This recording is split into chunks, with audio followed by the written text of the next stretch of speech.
PM Modi ने करतारपुर साहिब का जिक्र करके कांग्रेस पर बड़ा हमला किया है। पंजाब के पटियाला में पीएम मोदी ने कहा, अगर 1971 में उनकी सरकार रही होती तो वो पाकिस्तान से करतारपुर साहिब ले लेते। साथियों, यही कांग्रेस है जिसने सत्ता के लिए देश का बंटवारा किया, और बंटवारा भी ऐसा किया कि 70 साल तक हमें करतारपुर साहिब को दूरबीन से दर्शन करने पड़ते थे, और हर कोई इंसान अपमान महसूस करता है। मैं कांग्रेस वालों को कहता हूं कि जब बांग्लादेश की लड़ाई हुई, 90,000 से ज्यादा पाकिस्तान के सैनिक सरेंडर कर चुके थे। 90,000 से ज्यादा पाकिस्तानी सैनिक हमारे कब्जे में थे। हुकुम का पत्ता हमारे हाथ में था।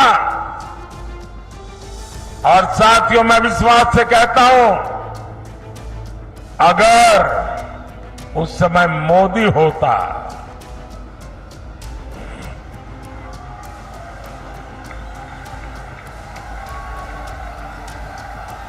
अगर उस समय मोदी होता तो मैं इनसे करतारपुर साहिब लेकर के रहता, तब जाकर के उनको जवानों को छोड़ता। बुरके में मतदान करने वाली महिला वोटरों की जांच की मांग को लेकर एआईएमआईएम चीफ असदुद्दीन ओवैसी ने कहा कि बीजेपी का मकसद मुस्लिम औरतों को निशाना बनाना है। बीजेपी की पर्दानशी महिलाओं की जांच की मांग पर एआईएमआईएम चीफ असदुद्दीन ओवैसी ने सोशल मीडिया के जरिए जवाब दिया है। उन्होंने लिखा है कि पर्दे में मतदान करने वाली महिला वोटरों की जांच की मांग बीजेपी का मुस्लिम महिलाओं को परेशान करने का बहाना है। तेलंगाना में लोकसभा चुनाव के मतदान के दौरान बीजेपी उम्मीदवार ने मुस्लिम महिलाओं की सरेआम बेइज्जती की थी, परेशान करने का काम किया था। हर चुनाव में बीजेपी कोई न कोई बहाना ढूंढकर मुस्लिम महिलाओं को परेशान करती है और निशाना बनाती है।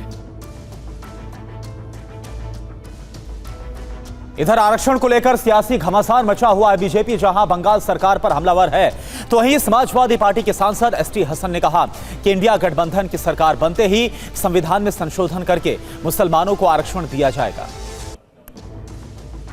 समाजवादी पार्टी के नेता और सांसद एसटी हसन ने अल्पसंख्यकों को धर्म के आधार पर आरक्षण का समर्थन करते हुए कहा है कि मुसलमानों को आरक्षण देने के लिए संविधान में संशोधन की जरूरत है। दोनों को आरक्षण मिले। आप कहते हैं संविधान के पहले पन्ने पे लिखा है कि हिंदू को मिलेगा, मुसलमान को नहीं, तो ये बराबरी का हक कैसे हासिल होगा? फिर देखिए, वो यहाँ के सरकारें करेंगी, पार्लियामेंट करेगी।